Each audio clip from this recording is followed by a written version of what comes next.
ఓం నమో వెంకటేశాయ. సభ్యులందరికీ నమస్కారం అండి. శ్రీవారి భక్తులకి శుభవార్త.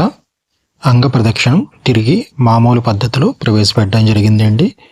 గత 2-3 నెలల నుంచి లక్కడిప్లో పెట్టడం వలన చాలామందికి తీవ్ర ఇబ్బందులు ఎదుర్కొన్నారు. వాళ్ళ మొక్కులు ఎలా తీరుతాయని టీటీడీఓ గారికి మెయిల్స్ ద్వారా, వాట్సాప్ ద్వారా, డైలీ యువర్ ప్రోగ్రామ్ ద్వారా కంప్లైంట్ పెట్టడం జరిగింది.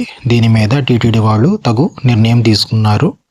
ప్రజల నుంచి వచ్చిన ఫీడ్బ్యాక్ని వాళ్ళు అర్థం చేసుకుని అంగ ప్రదక్షిణని గతంలో వలె ఫస్ట్ ఇన్ ఫస్ట్ అవుట్ మెథడ్లో బుక్ చేసుకునేలా మార్పు చేశారండి. ఇది ఫిబ్రవరి నుంచి అమల్లోకి వస్తుంది.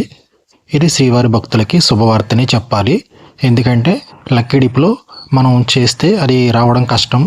అదే ఫస్ట్ ఇన్ ఫస్ట్ అవుట్ మెథడ్లో పెడితే 1 నెల కాకపోయినా 1 నెల అయినా బుక్ చేసుకునే అవకాశం ఉంటుంది. కాబట్టి శ్రీవారి భక్తులకి ఇది శుభవార్త. అంగప్రదక్షిణ భక్తులకి శుభవార్త. ఓం నమో వెంకటేశాయ.